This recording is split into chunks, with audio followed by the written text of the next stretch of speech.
What is up, everybody? Welcome back to Mile Higher Podcast, episode 135. Today we are here with another episode of Crime-tober for you guys, and we are looking at the 1991 unsolved Austin yogurt shop murders. And this one is pretty dark, pretty intense, so buckle in. It's pretty crazy. It is, and it's unbelievable that it's still unsolved to this day, technically. Yeah.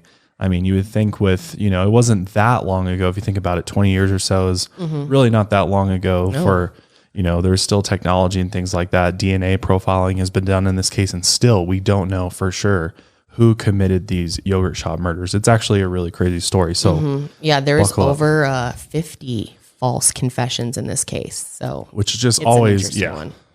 Today's episode is brought to you by Upstart, Native, HelloFresh, Features, and Zebed, which is awesome. Thank you guys for sponsoring the show. We also got a couple very, very interesting news stories for you that happened this past week. So let's go ahead and dive into the first one. So I can't believe that this is still happening, but I guess I get why they're doing this. But at the same time, I'm very nervous by what they're doing. Well, tell them what it is. Well, in Egypt, they found 59 sealed sarcophagi. And this past weekend or so, on Saturday, October 3rd, archaeologists started unsealing the sarcophagi, opening up the first one, which made its rounds on, social media and stuff with a video of them opening it up. If you're watching, we'll play the video of it. But this is a little bit concerning. I mean, the bodies within these sarcophagi are basically Egyptian priests who were buried over 2,500 years ago. So this is my main thing. My first thought with this story is people, archaeologists in Egypt, they should know about the history of Egyptians and, their culture and everything. And I'm surprised that they don't take it more seriously. You know what I mean? Like, it seems like everybody's forgotten about the fact that a lot of times ancient Egyptians, especially pharaohs and, religious leaders like priests, would actually place curses on their, sarcophagi so that anybody that would open it up, would suffer the consequences of that. And, we did a whole episode on King Tut and the curse of the mummy or whatever. So the Pharaoh. Yeah. So I don't know. I'm very worried. Yeah, I am too. And it seems like 2020 is a bad year for this shit. Like, we're really going to try messing around with coffins now. It just seems like a bad time. Like, so many bad things have happened. And remember, that trumpet was played. When was that played? Like, right before this year started. Yep. They played a trumpet that was found. Yeah, that was specifically like cursed, I feel like. Was it that one? Yeah, it was. Yep. Yeah. It was like, do not play this trumpet. And of course they played the trumpet, and we're in some shit now. We've had a lot of shit unfold. And I don't know, you may not believe in that, but a lot of people do. And either way, it's just so disrespectful. I don't understand. Well, they're doing it because they are. So in Egypt right now, they're doing this big museum right at the foot of the Giza pyramids on the Giza plateau. They're building this huge Egyptian museum, which will be cool because there's going to be a lot of cool stuff in it. But at the same time, I just feel like there's always this worry. I feel like especially if you are kind of like us and you believe in mysticism and magic a little bit, and you study these ancient cultures, and you really start looking at how spiritual they were and how connected they were to the other side, and how much knowledge they had, and how seriously they took it. Exactly. So it's like, should we be messing with that? Should we be, in order for us to just, walk through a museum and, look through at some glass at these mummies, like, should we be disturbing them from where they thought was their final resting place? Well, it's also for education too. I mean, it's not just for people to see, to their credit. A lot of them are trying to learn more about these cultures. And if we didn't dig up anything, we wouldn't know as much as we have right now, which isn't even that much as it is. But for me, I feel like, and I think a lot of people would agree, that a lot of this is for tourism, for money. Oh, no, I completely agree with you. I'm just playing devil's advocate here. Sure. Yeah. No. But I think we should not have opened this. And I really hate how they're doing this out in the open.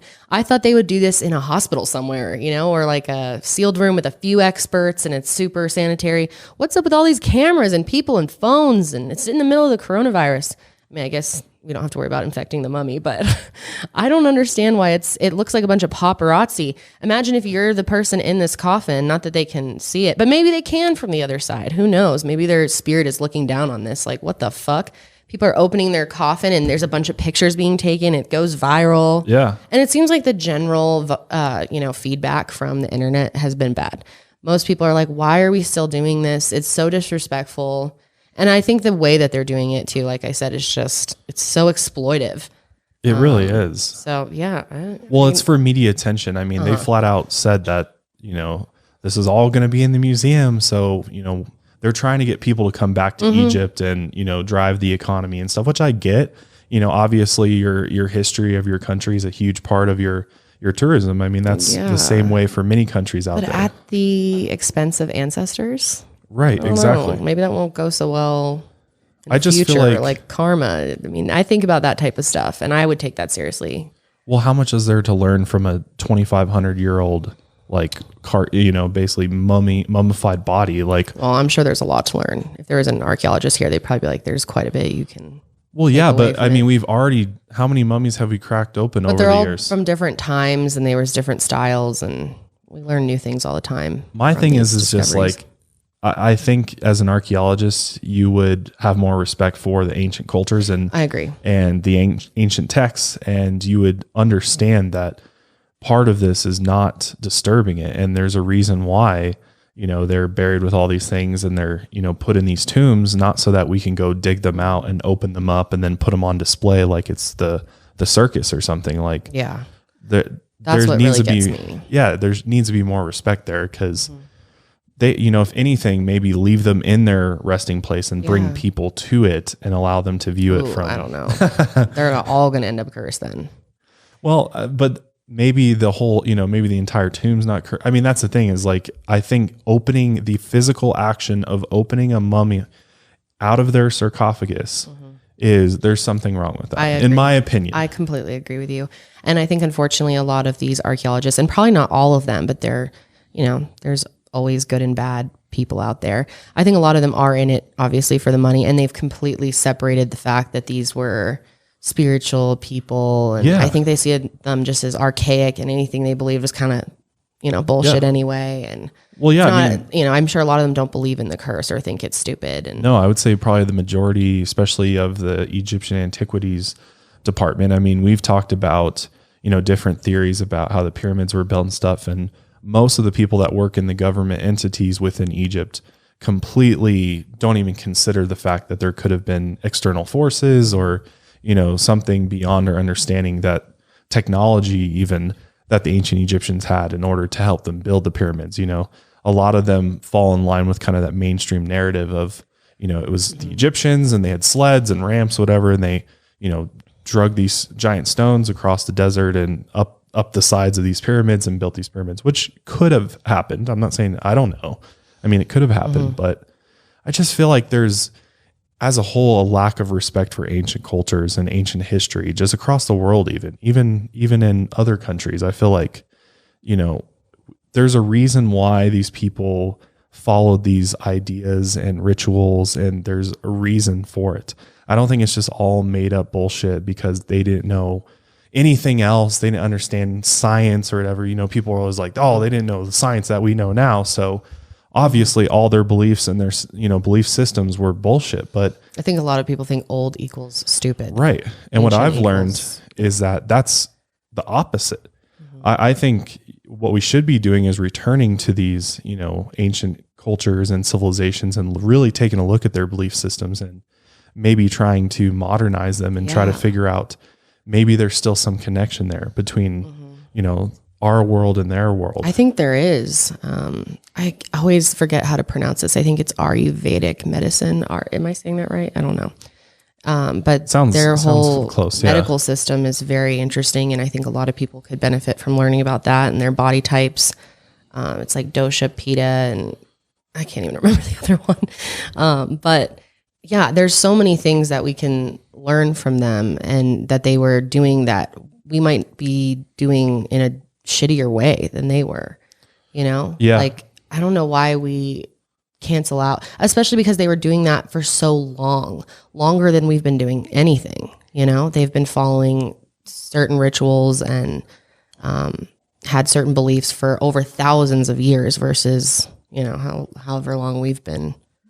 Yeah. I mean, I think it's really interesting, like the whole idea of philosophy, and like, you know, we look at the ancient Egyptians' philosophy on life and we're like, oh, that's antiquated and old. It's not relevant to now. And we turn to science so often to provide us answers to life and the universe and, you know, what we're doing here and stuff. And yet I oftentimes, you know, go back to, you know, if you've ever looked into Hermeticism, you know, and Thoth and all of that, if you've ever looked into Thoth's prophecies and things like that, he was a huge part of Egypt, and there's tons of stuff with that. That's another episode. But if you look at that and you look at the philosophies they had about life and the universe and universal laws and things like that, and you find a way to apply that to your life now, I see so much truth and so much knowledge that they had that I think, because of the way it was written and just, you know, the time, we can't fully understand it unless you really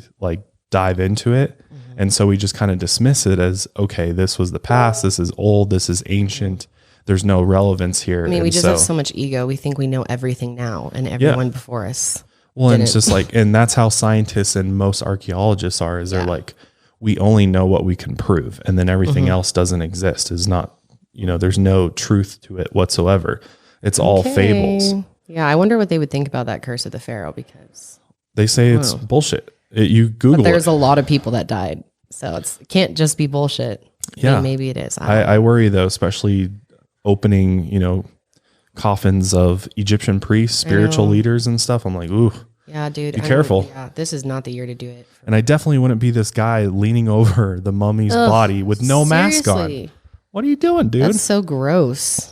Just like touching it, and it's like, this has literally been like that for 2,500 years plus. I wouldn't want to be anywhere near this. Ugh. So it's a cool discovery in the sense that we're finding more and more, and I mean, it's because they're building more and more around the pyramids, and they're excavating more. So they're going to, of course, find more, you know, artifacts and sarcophagi and things like that. But I definitely worry about, you know, what's to come. And, you know, I don't know if there'll be a way to prove any correlation between opening of mummies to what's happening in the world. But in my opinion, I think we should be careful and leave them alone. I agree.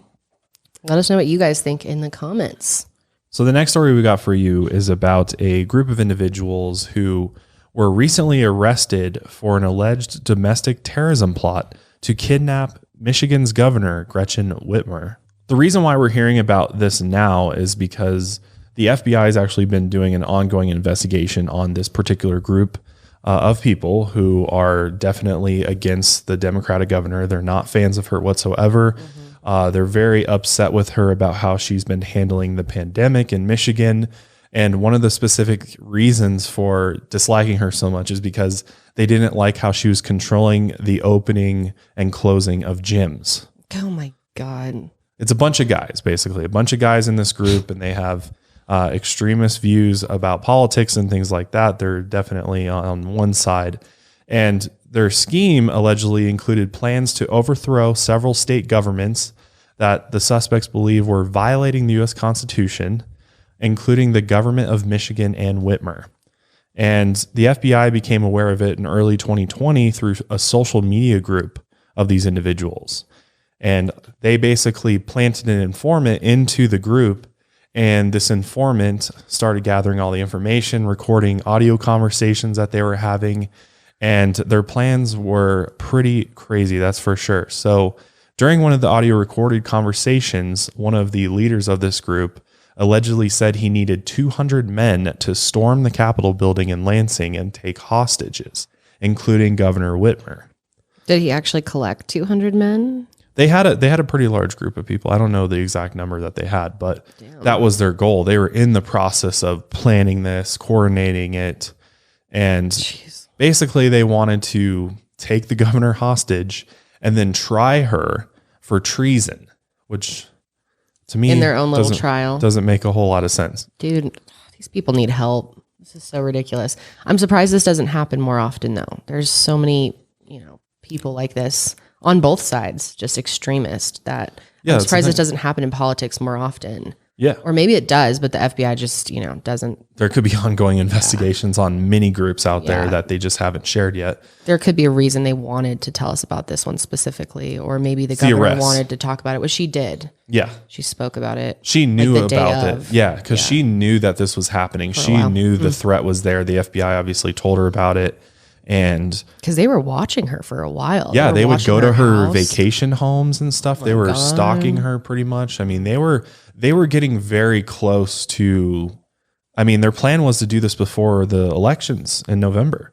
Damn. To actually carry out their plan. So they were getting very close to actually putting this plan into motion to some extent. I think there is still some, things they were still trying to figure out according to the informant. But basically we heard about it because they went and arrested 13 different people for it. And 6 are being charged with conspiracy to kidnap. Wow, damn. That's crazy. Yeah, I'm surprised that no one's ever successfully pulled anything like that off, as far as I know. Mm-hmm. Maybe there have been. Yeah, like a politician being kidnapped. I mean, not in America hostage. That I know of. Yeah. Yeah, it's kind of surprising, honestly, because like governors they have security and stuff, but they're not like, they don't have Secret Service at their house and stuff like the president does, or, other higher ranking leaders in the federal government. So it's kind of interesting. And apparently these guys are associated with a group called Wolverine Watchmen, is what they're called. God. Yeah. Wolverine Watchmen. So, yeah, it's crazy that, they're still the malicious. Wolf Pack. The Wolf Pack, yeah. That is ridiculous.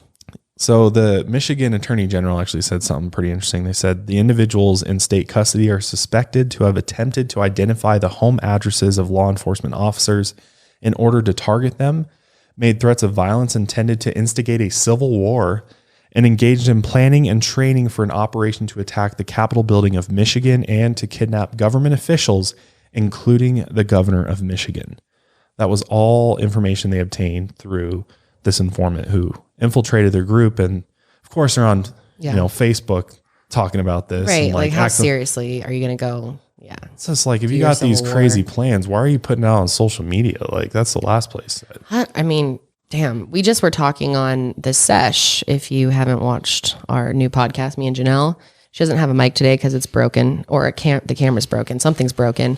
So she can't chime in, but we did an episode on the social dilemma, and we talked a lot about people being so extreme on both sides that we're like headed towards a civil war.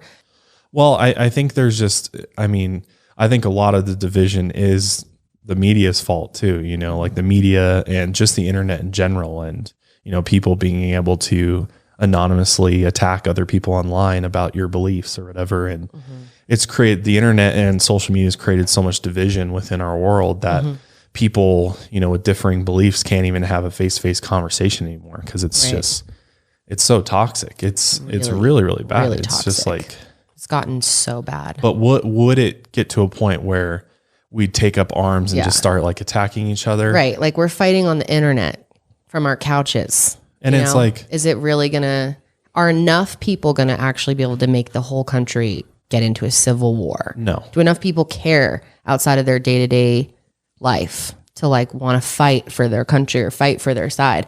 I don't know. I don't think so. I don't think enough. There's some people, but is it going to be, I don't know.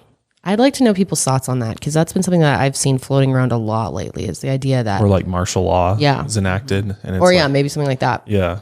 Let's get into our topic. We've rambled enough during these topics. Yes, let's go ahead and get into the yogurt shop murder case. But before we do, we'd like to thank our first sponsors for today. To perform at your best, you need to feel your best from head to toe. So Features has solely focused on engineering innovative, high-performance socks for almost 20 years now. They've created a sock with a custom-like fit to prevent the issues that come with conventional socks.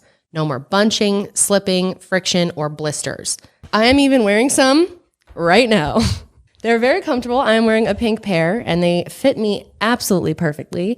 They're great for under boots and definitely great with sneakers Or you can be like me and rock them with a pair of Birkenstocks. They look great. Features are engineered to help you achieve your best every day, whether you're working out or you're just on the go. They have targeted compression, which acts like a hug around the arch of your foot, keeping the sock in place and preventing bunching, slipping, or sliding down into your shoe. Also, they have a lifetime guarantee. Features are so durable and long-lasting that if you're unsatisfied at any point, they'll give you a replacement pair for free with no questions asked. Also, this company is family-owned, which is awesome. Hugh Gaither founded the company in 2002, and now his sons, Joe and John, operate the company out of North Carolina. Their mission is to create products that help you achieve your personal best. So see why Features has quickly become the #1 sock in America. For listeners of Mile Higher Podcast, you can receive $10 off your first pair of Features by going to features.com and using my promo code Mile Higher. That's $10 off your first pair when you go to feetures.com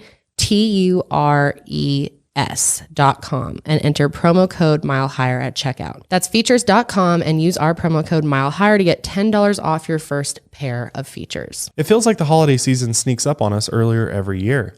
If you're not already thinking about holiday shopping, then you're behind. So I'm here to help you out by letting you all know about a great place to get everything you need this holiday season, Zebbit. With Zebbit, you can shop thousands of products from your favorite brands and pay for them over time. They have everything from Xbox to TVs to tools, cookware, furniture, and even gift cards.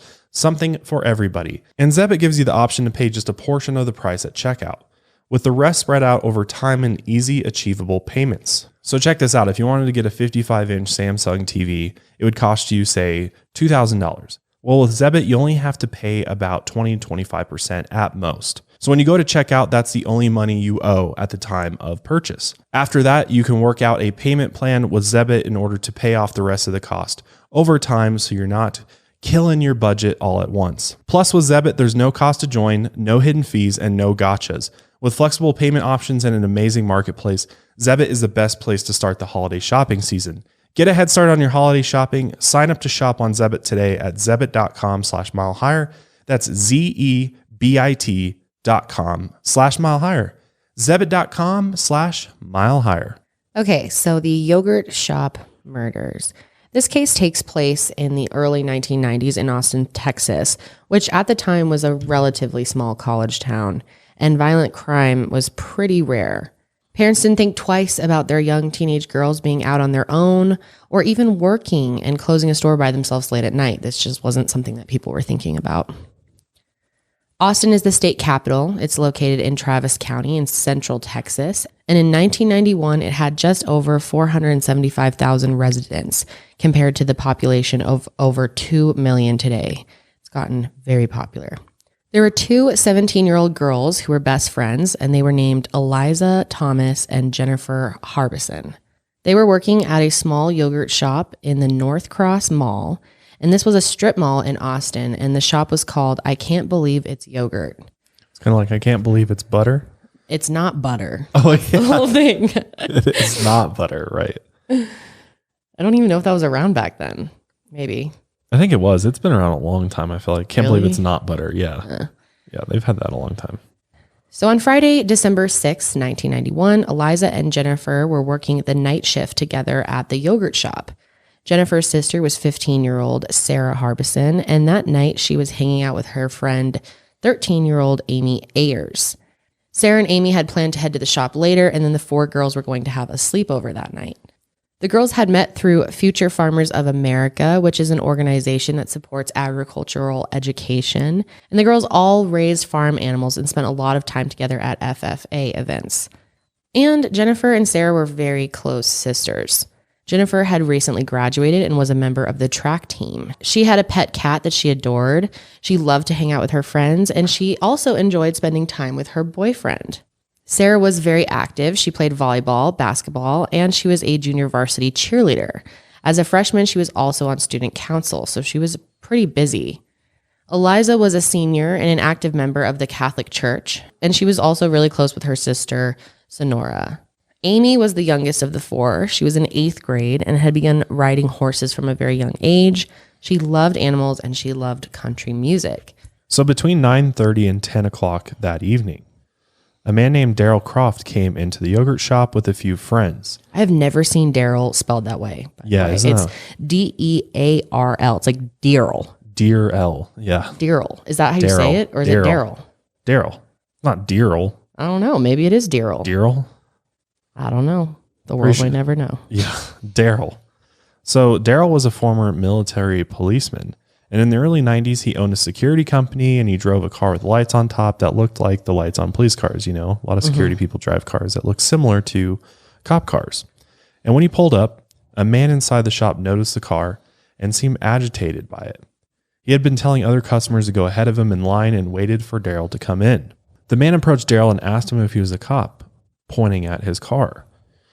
According to Daryl, he was wearing an army fatigue jacket, and he was relatively young and had a deep voice and a large nose. At this particular time, there were also two other young couples in the shop, but none of the customers seemed to know who this man was. And when asked if he was a cop, Daryl answered, "No, I'm not a cop," and the man told him to go ahead of him in line. Daryl politely declined, though. And this man then went to the counter and ordered a can of Coke, and then walked around the counter to the back of the store. Very odd.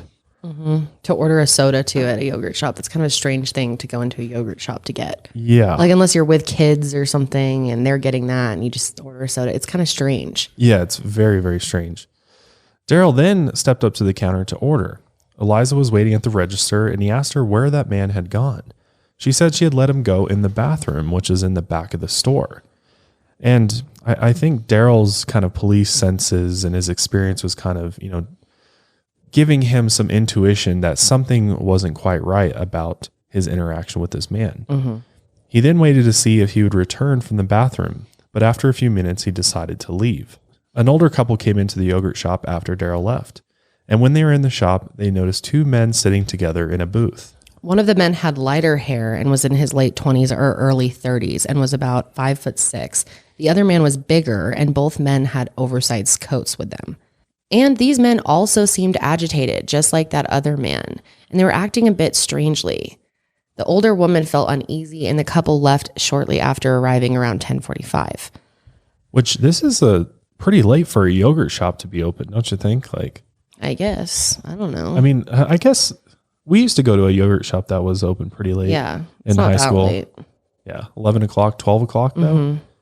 Isn't there a law though? You can't have people under 18 working past us 10 o'clock or something? That's a good question. I'm not sure. Maybe there are now. Yeah, maybe not at the time. Because I know there was, when I was working in retail in high school and stuff, I know there was a law, you can't work past 10 o'clock p.m.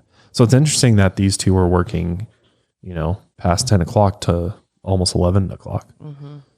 At this time, the only customers in the front of the shop were these two men. Sarah and Amy Ayers got to the shop that night around 11 to help the older girls close up. After Sarah and Amy arrived, they locked the door and put up a closed sign. The two men in the booth were still in the shop.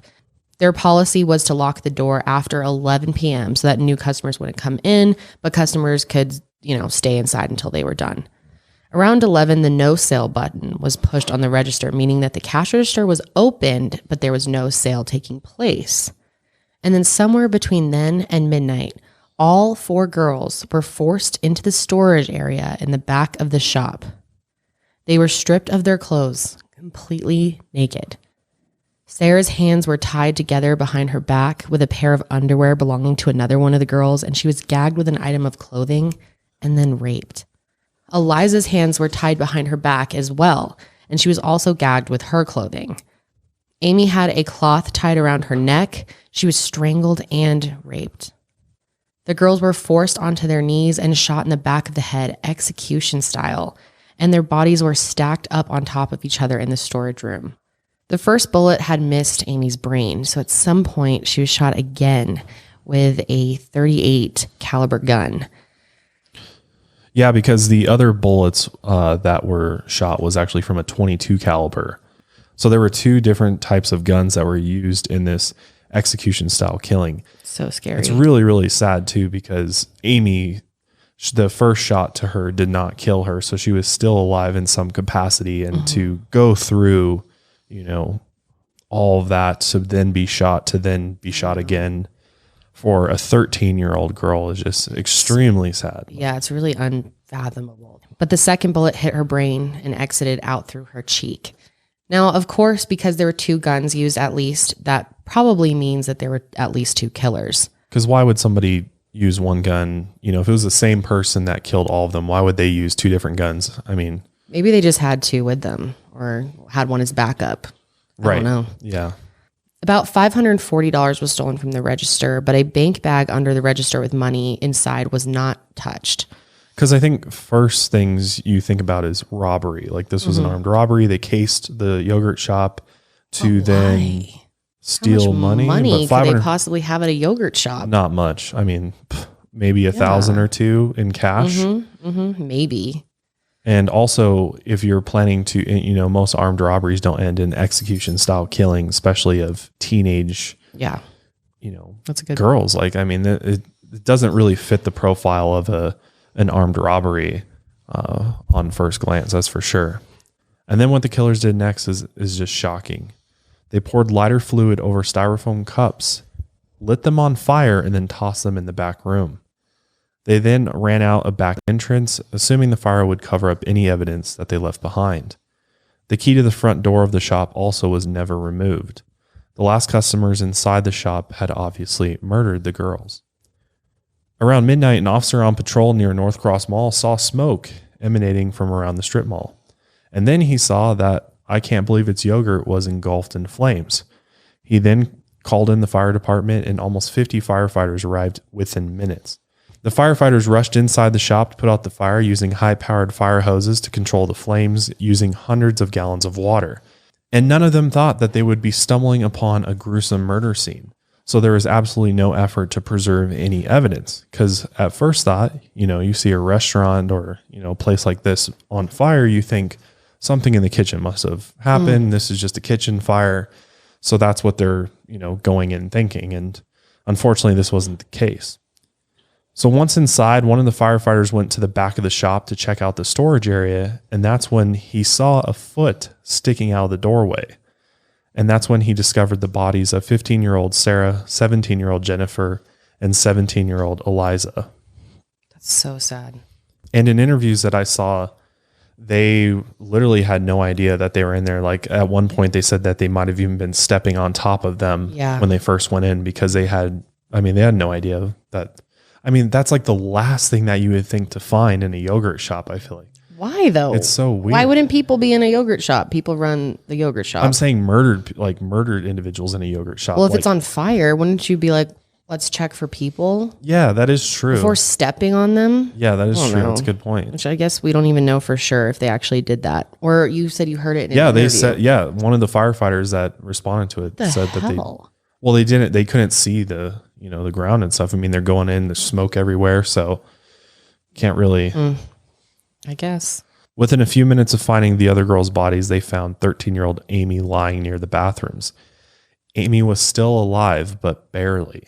It's likely that Amy was actually able to roll off of the stack of bodies that she was on and then crawl several feet before collapsing.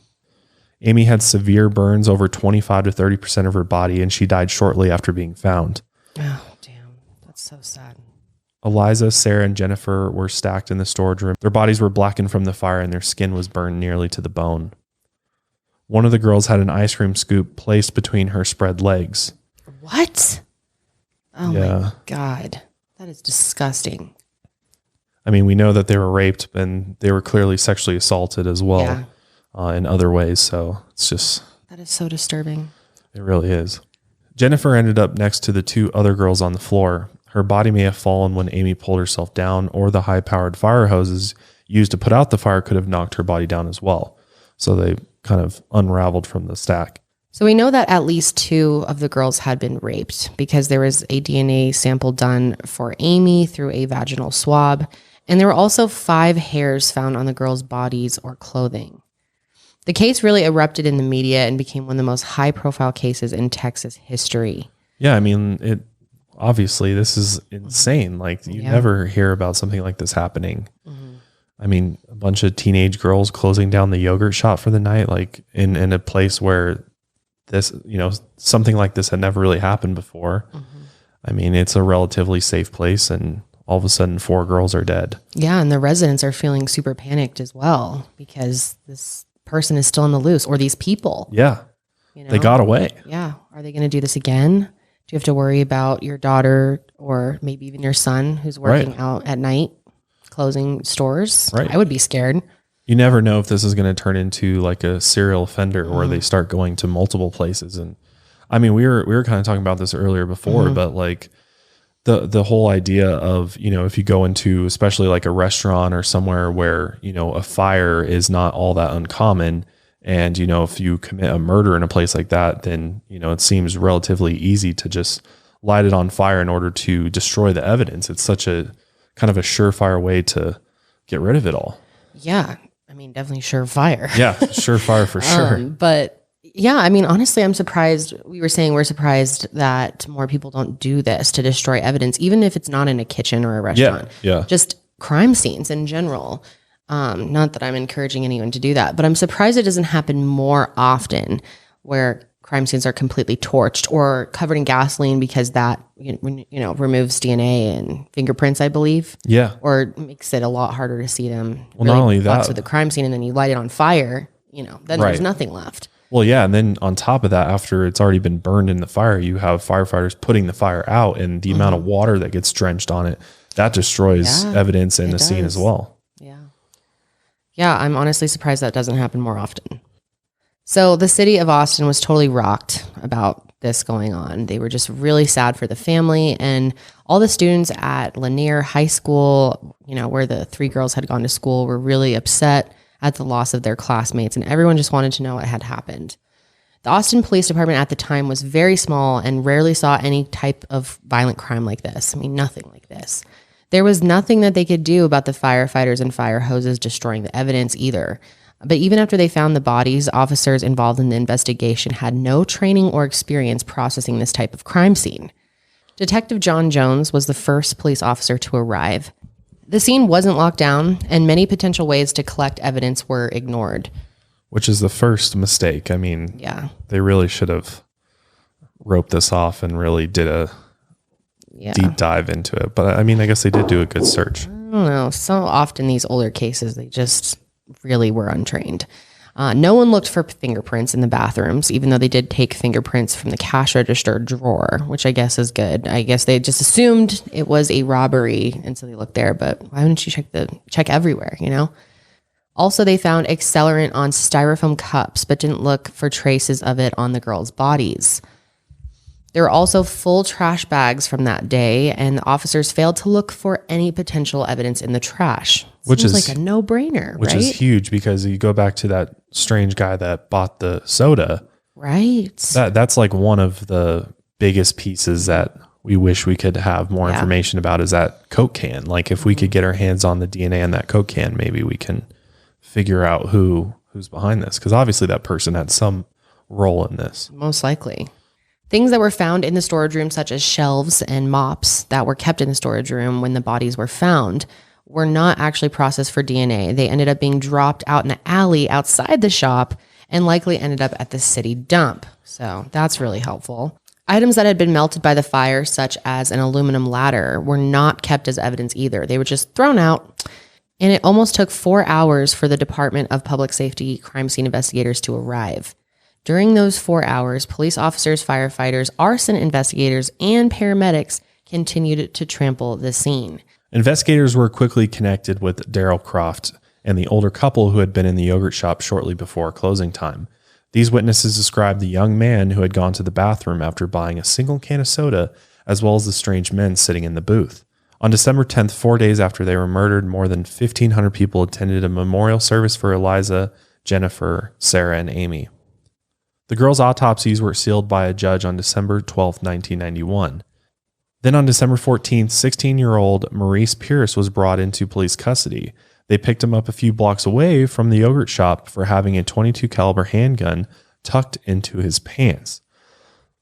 He was then questioned by Detective Hector Polanco of the Austin Police Department and was specifically asked about the murders that had taken place 8 days before. Maurice said he had lent his gun to his friend, 15-year-old Forrest Welburn, and Forrest had been the one that murdered the girls in the yogurt shop.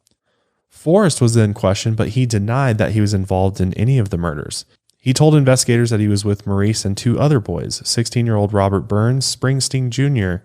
and 17-year-old Michael James Scott around that time. Forrest claimed that the four of them had taken a trip to San Antonio in a stolen SUV. His name is Michael Scott. Yeah. I just had to note that. Yeah, it is. Police also gave Forrest a polygraph test, and he passed that. None of the physical evidence collected from the crime scene could be connected to the boys. And with no additional evidence, they were dismissed as suspects in the murders for now. Before we continue, we'd like to thank our last sponsors for today. You guys know that we love HelloFresh, mostly because it's so convenient. It's delivered right to your doorstep and it makes cooking at home really easy and simplified. All the recipes are easy to follow and really quick to make. Most of the meals take less than 30 minutes to prepare. And what's so cool is you can save money with HelloFresh. You can actually save an estimated 40% by using HelloFresh versus shopping at your local grocery store. And it's more convenient too. HelloFresh offers so many delicious recipes every week to really help you break out of that recipe rut and try new things. They deliver fresh, high quality, pre-portioned ingredients so you can make things that are delicious and nutritious. And over 90% of the ingredients are sourced directly from growers to make sure the freshest recipes are delivered right to your door. They only send you exactly what you need for exactly how many people are going to be eating it. That way you're not overbuying and you're not wasting food. Also, the packaging that they use is almost made of entirely recyclable or already recycled content. And it's easy to change your delivery days or your food preference for whatever you're feeling that week, or you can skip a week whenever you need to, which is great. The other night I made a delicious Italian soup and I loved it so much that I want to recreate it on my own. And what's so cool is you can do that because they give you the recipe card so you can always make the meal in the future if you really liked it. So go to HelloFresh.com/80milehigher and use the code 80milehigher to get a total of $80 off across 5 boxes, including free shipping on your first box. That's HelloFresh.com/80milehigher and use the code 80milehigher to get that $80 off across 5 boxes. Thanks again to HelloFresh for sponsoring this episode. As most of us have found out the hard way, getting into debt is easy, but getting out is hard, especially if your credit score isn't great. Thankfully, now there's Upstart.com, the revolutionary lending platform that knows you're more than just your credit score and offers smarter interest rates to help you pay off high interest credit card debt. Over the years, Upstart could have come in handy so many times for me, but especially when I got out of college, I had a bunch of credit card bills racked up, so Upstart could have helped me consolidate those bills into one monthly payment and help me get things paid off even faster. Not only that, Upstart goes beyond the traditional credit score when assessing your credit worthiness. They actually reward you based on your education and job history in the form of a smarter rate, which is super awesome.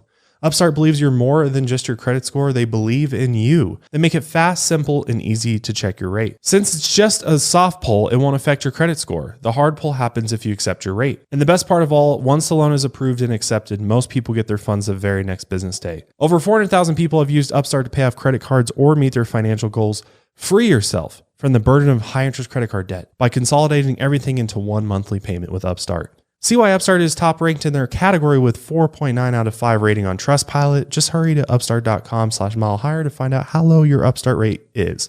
Check your rate only takes a few minutes. That's upstart.com/milehigher. So Native deodorant doesn't just block odor better, it's made better. Native has ingredients that you've actually heard of, such as coconut oil, shea butter, and tapioca starch.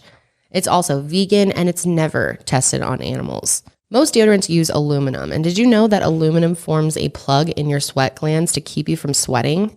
That's why Native never uses ingredients such as aluminum. They don't use parabens, sulfates, or talc either. But switching to an aluminum-free deodorant does not mean you have to sacrifice on odor protection. It does take your body a few weeks to get used to it, but once you do, it's fantastic. I cannot say enough good things about Native. I use it every single day. I use no other deodorants. I truly love it. They have over 10 scents, including rotating seasonals. They have something for everyone, but some of their most classic scents and most popular scents are coconut vanilla, lavender rose, cucumber mint, and citrus and herbal musk. I love the coconut and vanilla. It just makes me feel like I'm off in Hawaii or something. Plus, Native is risk-free to try. Every product comes with free shipping in the US, plus free returns and exchanges within the first 30 days. Do what I did and make the switch to Native today by going to nativedeo.com/milehigher20 or use the promo code milehigher20 at checkout and get 20% off your first order. That's nativedeo.com/milehire20 and use the promo code milehire20 at checkout for 20% off your first order. So like I said, there were over 50 false confessions in this case, and it was very frustrating for the police to deal with that much bullshit, honestly. Although some of these confessions were never even investigated by the police, probably because they just did not have enough resources. I mean, there were over 340 suspects that they looked at. Just insane. Less than a month after the murders, a teenage girl and her boyfriend tried to confess to the crime as well, but that was proven to be false. God, these false confessions, why? Maybe people just wanted like notoriety because it was popular in Austin and they want to be known for something, and even if it's a murder. I don't understand this. 50 you want to go to jail? People at least, I don't get it. Why would you want to throw your life away by falsely confessing to a crime? It makes absolutely no sense. I mean, it happens in so many cases. It's shocking. People must have some sick thing where they want fame or attention no matter where it's from. Or like some people just are already like, I'm already screwed by the system. I'm already going to be in jail for a long time. So why not try to get something out of it and get some fame, and hopefully people will remember me if I confess to this. But some of these people were not even inmates. They're just regular people that came in and turned themselves in for no reason. Yeah, and why would you want to be known for killing 4 teenage girls? I don't know. It's very odd. Like a teenage girl and her boyfriend. What? Is it some like bizarre fantasy that they're this Bonnie and Clyde or something? I don't know. Very weird. Some people are just crazy, man. Yeah, it's true. The world is crazy. There was also a man who was arrested in Mexico in 1992 who confessed after being tortured by a Mexican federal agent, and he quickly recanted this confession.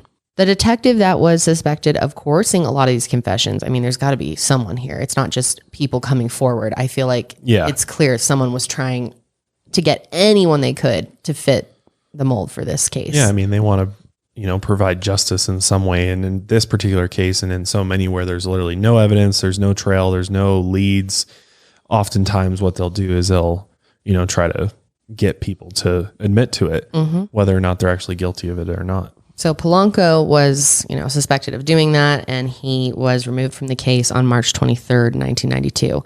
Because, I mean, what are the chances there's that many people?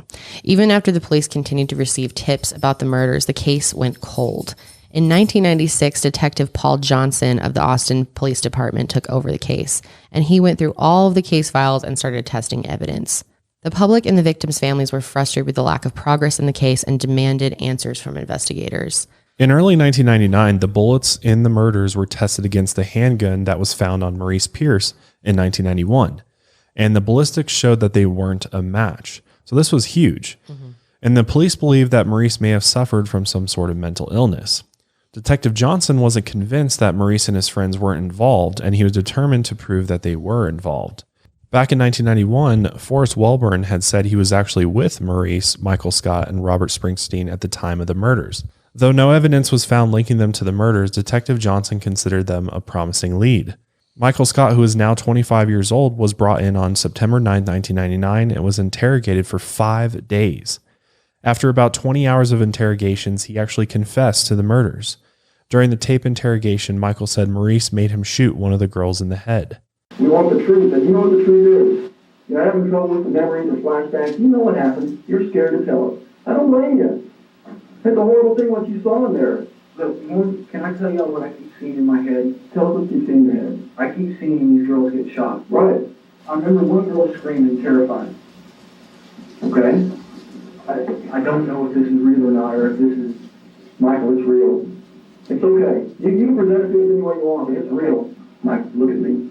You're remembering what happened because you were inside there, right? You're remembering what happened. I don't honestly remember going in the building. But you were in the building. You went in there with them.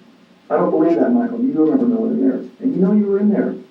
Did you shoot any of those girls? No, sir. Then tell us what happened. What did those 2 boys do to those girls? You want to live with this the rest of your life? No, I don't. Then get it out right now. They're you over. They're the ones that shot the girls. Do it. What did you see happen? Gun. You ever seen that gun before? I'm not positive.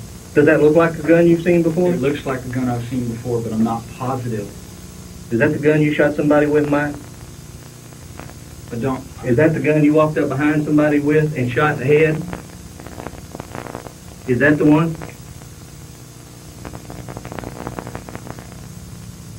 Talk to me, Mike. Yes, You did that, didn't you? yes, sir. We've just opened some more doors, haven't we, Mike? Not really. You sure? Yes, sir. What's crazy is that during the interrogation, a detective is seen holding a gun up to Michael's head, pretty much forcing a confession from him. And how stupid of him. He knows that there's a camera in there. Why would you do that? This guy had like completely lost it.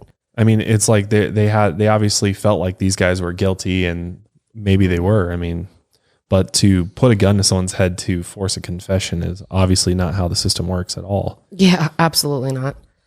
The next day on September 15th, 24-year-old Robert Springsteen was picked up in Charleston, West Virginia, and interrogated for 5 hours.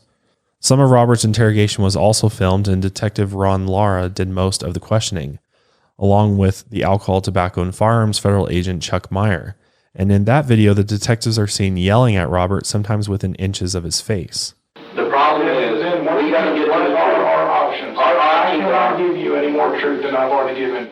Where do we go from here? Why can't you? Because you're going to dig yourself into that thing? Well, you're already there. You've already dug the hole. The hole's there. Oh, that I'm in it. I don't know. That's what I keep telling you guys. I mean, my God, this was 7 years ago. But this is one of the most significant things that ever happened in your life. That's what I keep trying to explain to you. If I was there and I partook in this, I would remember these things. And you do remember these things. No, I don't. No, I do not. Now, you're the coldest guy I've ever talked to in my life. Are you a cold-blooded murderer? No, sir, I'm not. I think you are. I think Maurice is absolutely true about you. Well, then You're the coldest guy I've ever talked to. Pardon me? Then let's take whatever actions we need to take. If that's what you believe and that's where you think this case needs to go, then let's go there. We don't want to go there. But I'm doing everything I can and have exceeded my limits of helping you guys. Where do we go now? And after so many hours of being yelled at, he eventually confessed to the murders and to raping 13-year-old Amy Ayers. He provided details about the crimes, but many of these details were either mixed up, like which gun was used to shoot Amy first, and others just didn't fit the case at all. The police believe that the original plan was for 3 of the boys to rob the yogurt shop while the 4th stayed in the getaway car, but something must have gone wrong and they ended up murdering the 4 girls instead. Detective Johnson didn't consult with Detective Polanco, who had initially interrogated the boys in 1991. But it's not clear if that would have helped, considering Detective Polanco's reputation for coercing false confessions. In a 1988 rape case, he got a detailed confession from Christopher Okoa that was used to convict him and his friend Richard Danziger. But both men were later proven innocent, even though they supposedly provided information only the perpetrator would know. Since Detective Polanco was the one who questioned the boys first, whatever information was provided at the time may have been completely made up. Certain interrogation tactics have been proven to cause false confessions, even in people who start out confident that they're innocent. On October 6, 1999, nearly 8 years after the murders, police arrested Maurice Pierce finally in Louisville, Texas. And they also arrested Robert Springsteen in Charleston, West Virginia. They also arrested 25-year-old Michael Scott in the Austin area and 23-year-old Forrest Wellborn in Lockhart, Texas. Blood samples and hair samples were taken from these 4 men, and by the end of December 1999, Robert, Michael, and Maurice were all indicted. But 2 grand juries failed to indict Forrest, and the charges against him were dropped in June of 2000. Michael and Robert recanted their confessions and claimed that they had been manipulated into confessing by Detective Johnson, and the trial for Robert Springsteen had started in early spring of 2001, and he was charged with Amy's murder. The prosecution was seeking the death penalty. During the trial, portions of Robert's interrogations were shown to the jury. Dr. Richard Offshee, who is a social psychology professor, testified about the illegal tactics used by the police that resulted in false confessions, but he was blocked on giving his opinion on whether or not the tape that was shown actually showed that Robert had been coerced. But when talking to the media, Dr. Offshee said that without a doubt, the tactics used to interrogate Robert were the same tactics that led to a false confession in the past. Also, the defense was only allowed to mention 2 out of the 50 false confessions throughout the years, and they were not allowed to bring up the possibility that serial killer Kenneth McDuff may have been responsible. Seems kind of ridiculous. Why weren't they able to bring that up? That's huge in this case that there were 50 false confessions. I feel like that's information the jury should know. Yeah, seriously. A map was actually found inside Kenneth McDuff's car, and it had directions to within 3 blocks of the yogurt shop. And on December 29th, 1991, 23 days after the murders, Kenneth had kidnapped 28-year-old Colleen Reed from an Austin car wash. Him and an accomplice murdered Colleen then soon after. There was also a witness that claimed she saw him at the mall the night of the murders. Kenneth McDuff was actually in prison in Texas for raping and murdering teenage girls in the 1960s and was sentenced to death. McDuff ended up being one of the 127 convicted murderers who was paroled in 1989 because of prison overcrowding. And within days of his release, he began killing women and girls in Texas all over again. He had been ruled out by investigators, but before his execution in 1998, Kenneth told them that if he had murdered the girls, he would admit to it like he had admitted to all of his other murders. Yeah, I mean, he was really proud of it. Yeah, So as most serial killers are. he would have said something if he did it. He had nothing to lose at that point. So Yeah, exactly. Why not highly just unlikely it was him. admit to it? Yeah.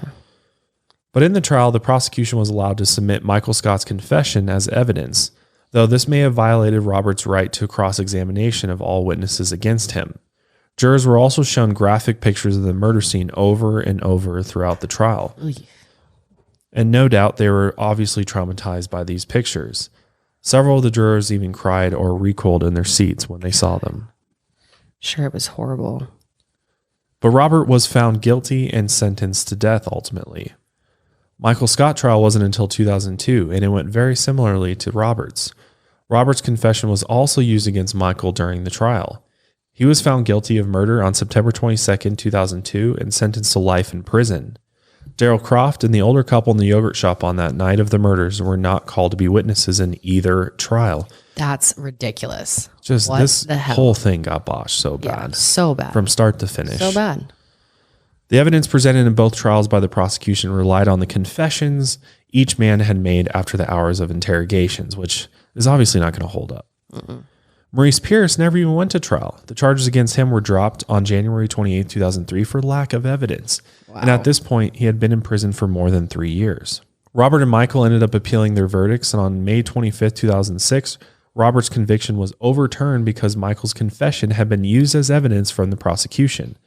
On June 6, 2007, Michael's conviction was overturned because Robert's confession was used against him. Jeez. Mess. And then their cases went back to the prosecutors to consider retrials, which is not going to happen. For years, analysts tried to extract a DNA profile from the sample that was taken from Amy's body.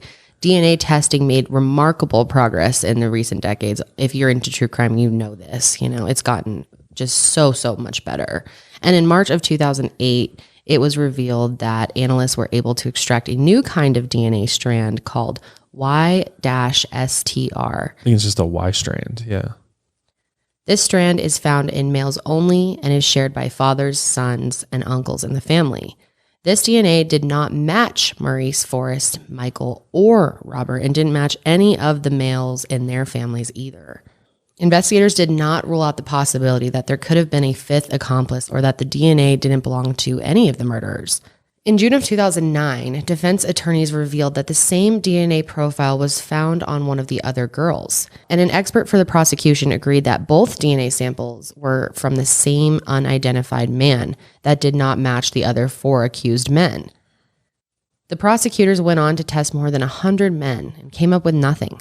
They tested all known acquaintances of the 4 men, employees at the medical examiner's office, even everyone that had stepped foot into the crime scene. And any customers that they could identify who were in the yogurt shop on the day of the murders were tested as well. They even used yearbooks from the girls' schools to find potential classmates of theirs. And then they would conduct covert operations in order to gather DNA samples from each one. In order to get the samples, they would even pick up cigarette butts and thrown out drink containers from anyone who could have had any contact with the 4 murdered girls. The investigation was extremely exhaustive, time-consuming, and very expensive. But at this point, the prosecutors were determined to find the source of this mystery DNA. The retrial of Michael Scott was scheduled to start on July 6, 2009, but in late June, District Attorney Rosemary Lemberg announced that they would not pursue retrial until the unknown male suspect was identified. Michael and Robert then were released from prison on personal bonds, and in 2011, the lead defense attorney for Michael Scott, Carlos Garcia, was re-examining the case. He was organizing the crime scene photos when he noticed something. In a picture of the inside of the yogurt shop, all of the chairs were stacked on the tables, and one chair was stacked on the table for each booth. The napkin dispensers were all full, but there was one booth that had no chair on top and an empty napkin dispenser. This was the same booth that a witness had said the two men acting strangely were sitting at, which is kind of weird, I guess. I mean, when you look at the photo, it does look kind of strange that there's just this one booth that isn't like closed down. Mm-hmm. But I guess that does prove, in fact, that there was, somebody at that table when they were closing up the shop. Mm-hmm. Or else they would have put the chairs up there. Right. In 2017, investigators on the case entered the DNA profile they found on Amy into a database of YSTR DNA strands. This database was run by the University of Central Florida's National Center for Forensic Science, and they actually got a match. Travis County prosecutor Efrain de la Fuente called the family members of the murdered girls about this huge break in the case. On March 9, 2017, investigators sent a grand jury subpoena to the University of Central Florida in order to find out where this matching DNA had come from. And what they actually learned is that a forensic analyst at the FBI had actually submitted the matching DNA. So the FBI was the one that actually came back with this matching DNA. And the Austin Police Department was like, great, the FBI, they're going to help us out. And they scheduled a conference call, and the investigators prepared to move forward with this new promising lead because they're like, all right, the FBI is going to give us something good. I mean, we can trust what they're going to give us. However, the FBI said the DNA was submitted for testing purposes only in order to help scientists learn more about this YSTR profile. And they claimed none of the samples they submitted could be matched to an individual, which it's true that thousands of men could share this particular DNA strand, but familial DNA has been an effective way to solve high-profile cases in the past. The FBI pointed to a federal law from 1994 that created a national forensics database. The law said that the database would be used by law enforcement to investigate cases with the requirement that the identity of the anonymous donors be kept confidential and not released to other law enforcement agencies. However, the Austin Police Department believed it was legal for the FBI to share the source of this matching DNA and argued that in this case, the source could be revealed. I mean, it could potentially solve this case. So why wouldn't they give it to them? The FBI, though, stood their ground and said, no, we're not going to give it to you because the law clearly states that the DNA could be linked to hundreds or thousands of men, not one individual, and that the identity of the donor would not be revealed. And over the next 3 years, the two law enforcement agencies argued back and forth about the federal law, privacy protections, and the science involved in DNA analysis, saying that it could absolutely help their investigation, while the FBI was saying we legally can't. On February 4th, 2020, Congressman Michael McCall, who represents Texas' 10th District, including Austin, actually sent a letter to the FBI's laboratory division urging them to release the DNA source. Travis County prosecutors are even considering taking the drastic step of using a subpoena to get the information, but this would take a lot of time and money that they don't have. So this has really made people question the use of familial DNA. Should it be something that we use? Should it be something that's legal? Is it ethical? It's been highly debated among law enforcement, scientists, judges, and the general public. In December of 2010, Maurice Pierce was in an altercation with the Austin police during a traffic stop, and he ended up stabbing the officer in the neck and was shot dead. Ultimately, the answers to this case are held by this familial DNA. Mm-hmm. And, a lot of people are very against using this in order to help solve cases, but at the same time, it's been extremely helpful in solving a lot of different cases. I mean, in the most recent years, familial DNA has been used to catch multiple serial killers, including the Grim Sleeper or Lonnie Franklin Jr., as well as the Golden State Killer, Joseph D'Angelo. It's probably the biggest one, most publicized use of it. Exactly. So, I think there is a role for familial DNA to play, and I think it's going to be needed in the future. I mean, we need to be able to access this information. I mean, if it's out there, why not use it? I get the privacy concerns and all of that, but if it's going to help us keep serial killers under control, why not? But at the end of the day, the people that were most affected by these killers, whoever they are, was the families. I mean, they're super frustrated with all of this. I mean, from the very beginning, with the scene being completely botched and not preserved, to the false confessions and just the horrible police work done by the Austin Police Department, honestly. Yeah, terrible. And the withholding of evidence. I mean, knowing that there's this DNA out there and the FBI won't give it to us, won't give us a source. I mean, that's got to be so angering. I know some of the parents just have given up all hope in the criminal justice system altogether and the courts and all of it. I just don't understand why. I really don't. I know they'll make excuses, but it doesn't really make sense to me. I know there's I guess you're trying to protect privacy, but I think you lose all privacy when you commit a crime.